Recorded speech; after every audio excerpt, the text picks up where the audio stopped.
Hello and welcome back to Railroads Online, and I've been a bit busy since the last episode because there's now a lot more track over here and a lot more stuff and a lot more like train cars and another train.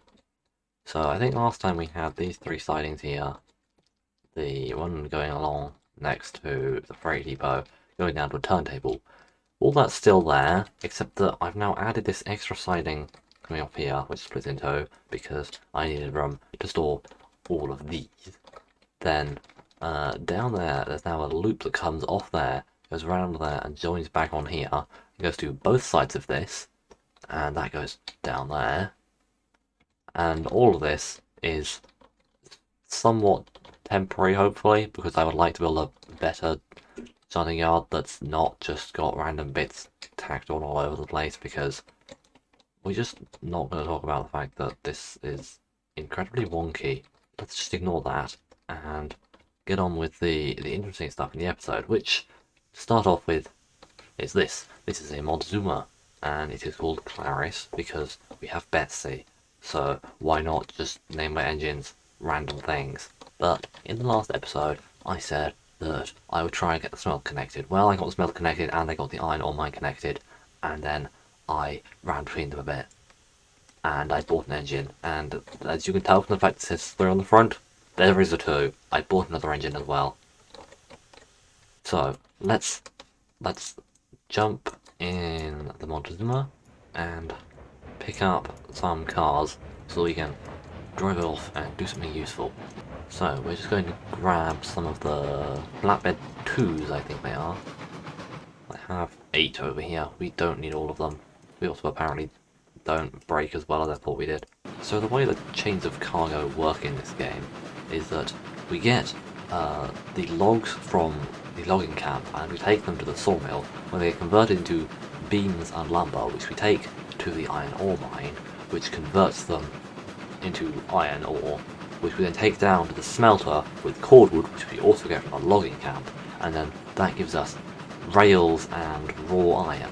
Now the raw iron you're supposed to take to the, what's it called, one of the places, the ironworks, with coal as well, and you take that round to the ironworks and it does some stuff and makes metal things, and then you can convert some of that with stuff you get from the oil field and the refinery, and you can make the oil barrels, which are like the end product.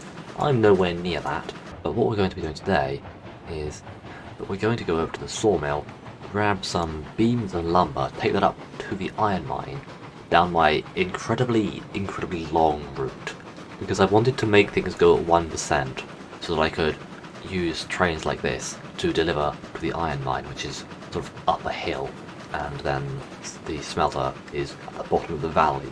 So I wanted to be able to use trains like this to deliver to both of them, and so I've got 1% routes. They're just very long, and so be prepared for a time lapse, because it will not be exciting to watch it at normal speed.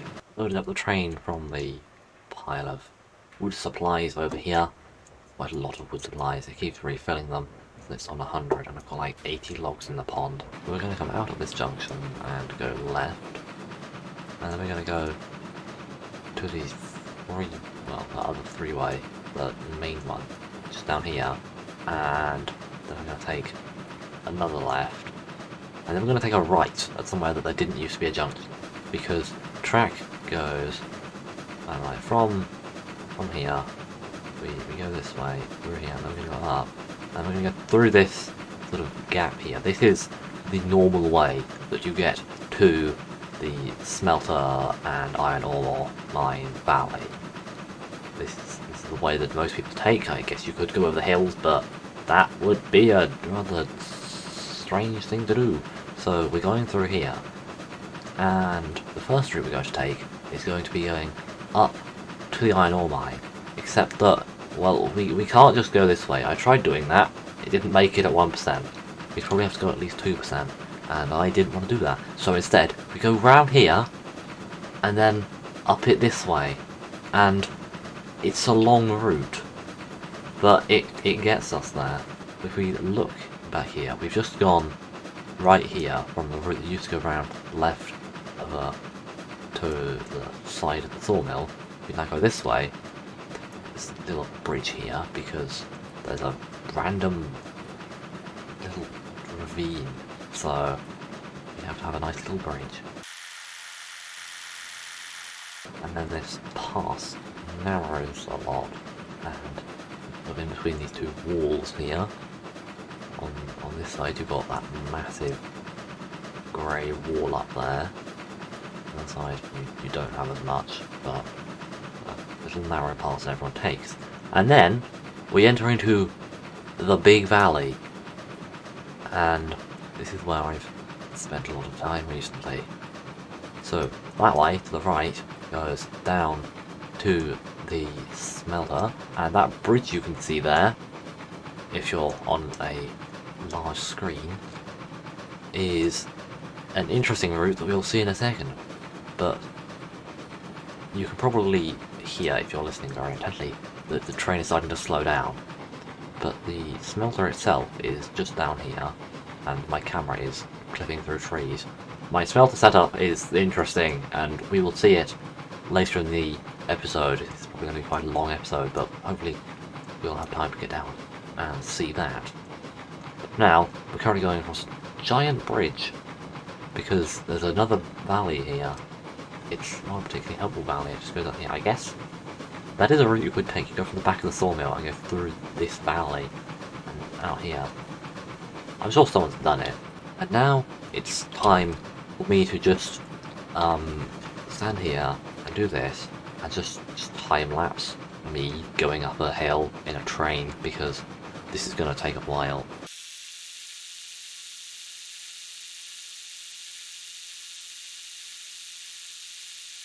What we're just driving onto here is what I like to call the Great Bridge, because it's a giant bridge. It goes down here, curves around, and then comes back the other way, and I've found the other side of this little valley. And this little valley we're in here is actually the top of the coal mine valley, and so that's why I have this other track over here. Although really, that should be the main line, and it should go and attach to the Great Bridge down here a bit, rather than having this massive bridge that is perhaps a bit unrealistic. Although this whole thing's probably unrealistic, they'd have done it with more than 1%, but I should probably get that to come a bit further and join on over here, and then have a junction here to go off the coal mine, which I don't even think you can see. I think it's round the corner down the bottom end of this valley. I've never actually been down there yet, but this is also the sort of halfway point of the journey. So I built up from the other end, which is down. It's not that. No, it's around the corner of it. I went from there and I built up to this junction over here, and then I went to the other end and started building down from there. And this bridge is the sort of halfway point-ish. I don't know whether it's actually halfway, but now we're coming off it and onto the other side, so it's back to the time lapse, I guess.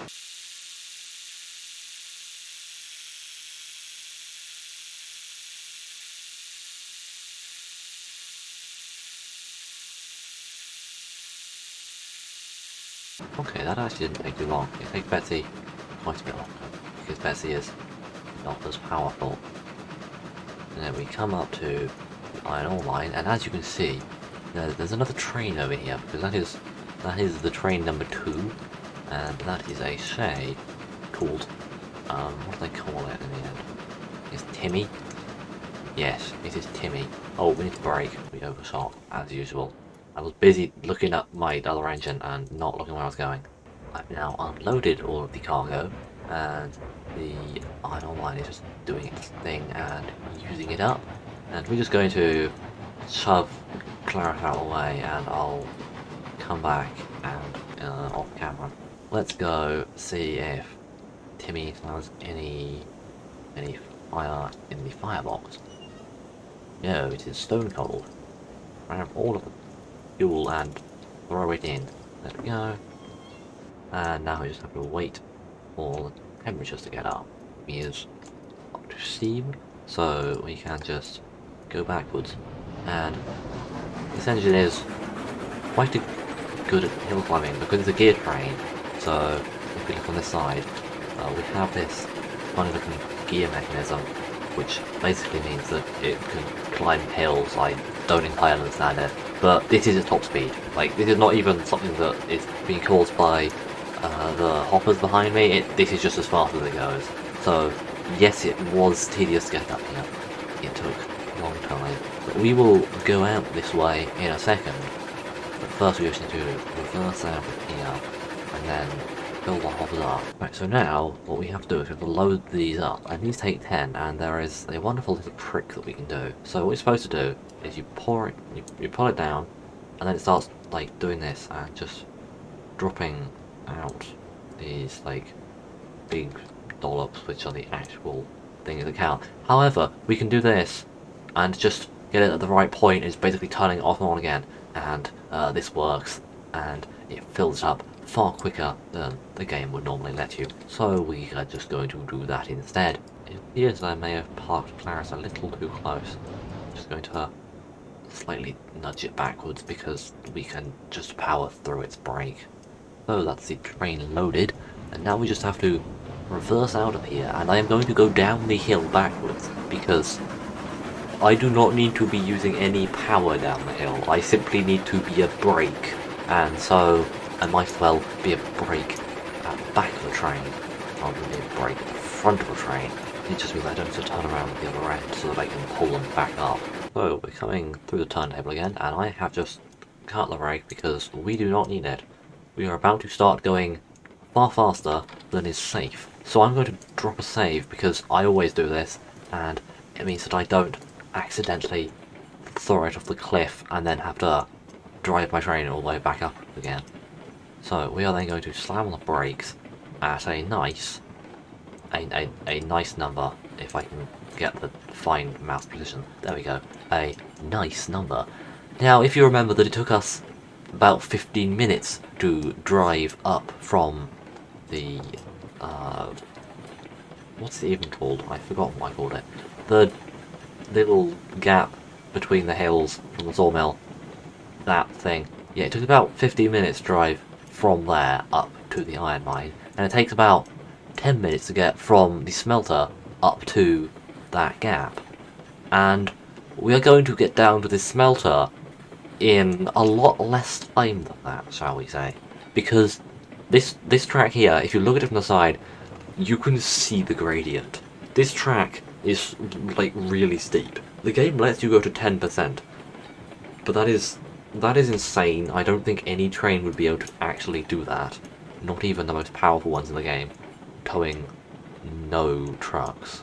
So that's unrealistic. This is quite a steep slope though. This is what I like to call my quick route between the iron mine and the smelter, and it exists for the sole purpose of this specific train driving these hoppers up and down. This is why I bought this train, to do this route, and this route is designed for this train. And we're now approaching the level of the gap, and you're about to see one of the most stupid things that I have made in this game, and that's not saying much because I haven't made anything in this game yet really, but it just sort of happened. I didn't really have a choice. It was the only way I could make it work. So we're coming down this nice 3.5% bridge, and there's another bridge over here which is the route down from the from the gap to the smelter. And yes, that's right, you are seeing what you think you are seeing. I do have a crossover on a metal bridge. Between the 3.5% and the 1%, there's just a crossover. Somehow the trains don't derail. It looks rather sketchy to me. This is like right at the very beginning of the route down to the smelter, and we're just going along this sizable bridge at a steep gradient to join this little hill over here, and we are going down quite quickly because the route to the smelter goes all the way around the edge of the valley.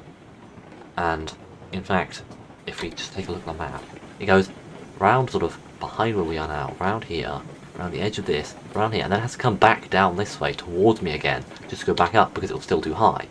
So, you'll see in a second, the loop at the bottom, which is very close to the loop at the top, because you can see the gap is up there itself. And this whole thing just looks insane on the map with all this random bits of track lying around. You can see the fact that it loops around and then loops back around right near itself, just at a lower height. We are now just arriving at my strange smelter setup, which I will run through in a second. I just have to hope my brakes work, and I forgot to set some points, so the train is trying to run away. The brakes do not work quite as well when you are loaded with iron ore, because this stuff is heavy. It's not quite as heavy as logs, but logs are insanely heavy, especially seeing as they're like the base resource. I'm just going to unload it as it's moving. So you start unloading, and you just get the little drops come flying out of it. Do the next one. Because we don't actually have to stop to unload at all. Nothing in the game says you must do that. So we can do this. Although we are going a bit fast. So we just cut that. I missed the train as well. Apparently I failed to cut it. Sometimes it just ignores you when you do it in the first person. And it's rather annoying. Anyway, can we like actually go forwards? Because I want to unload that other car. Now it's already started taking my iron ore away. 10 in each of these, and yeah, that's not 40 over here, because it's already being combined with loads of this cordwood. I brought down a ton of cordwood, like there was a stack and a half, like all the way up to this end, and then another halfway. And it just eats through it so fast. Like every one time it needs to use one of those, it takes like 2 of these. It's ridiculous. It eats through so much of it. Oh, I've filled it up. Oh, there's a lot of stuff here. Oh, this is so good. We can make so much money. There is a nice spreadsheet I've been using to work out what to do. And what's it still making? Oh, we're not full of raw iron, but we are full of rails. Okay, so it'll fill up the raw iron, which is not the thing you want to sell. The raw iron is not worth much if you're selling it. But the rails are the money at this point in the game. They are worth a lot per car. So we need to bring down Clarice from up there with the stake flats, and then we can load these onto it, and then we can take that to the freight depot and sell it. But let me first just explain the madness that is my system over here. Just above my head is these 3.5% quick route down, and then just above my head over here is the 1% route down. And they both come along, and this goes to that side, and this one goes to that side. And you can't really see it over here.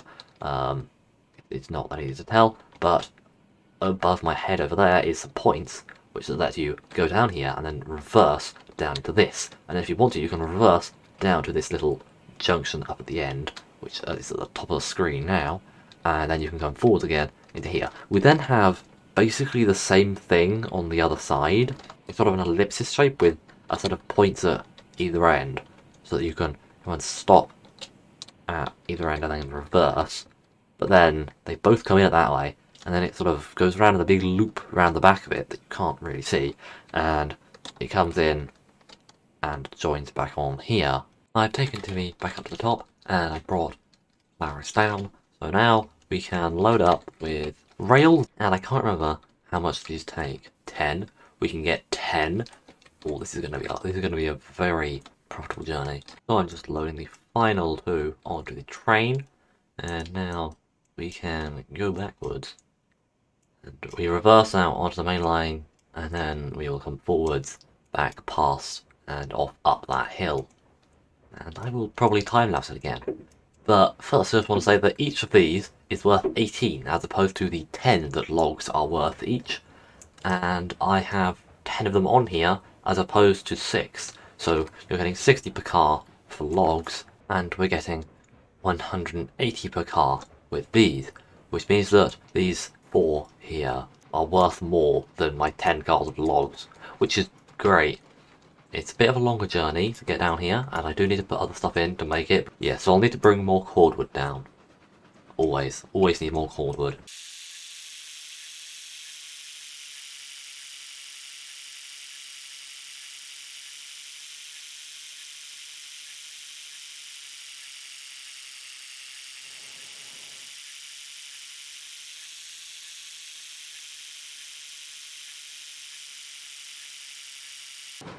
we've almost finished the route up, and here we have the crossover with the quick route, and if you remember from the quick route, that was most of the way down, and we are almost all of the way up, which just shows how much higher the iron mine is than the smelter, even though it really doesn't feel like it.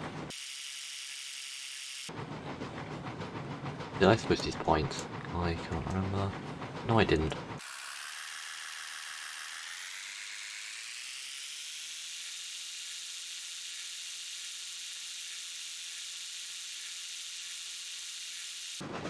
So we're coming into the freight depot now, so I'm going to come in here and start slowing down, because I want to be able to slide nicely through the freight depot at nice slow speed, so I can unload all 10 of the things in these cars, because 10 things takes a little while to unload. Right, now we just have to unload this and watch the money appear. So if you look here, we've got 3,474, which is a lot of money. 4,474. Isn't that like 1,000 more than we had before? That's a lot of money. I'm going to go buy a new engine, but you're going to see that in the next episode, because it is for this one. So thank you for watching, don't get distracted, go subscribe now, and until next time, goodbye.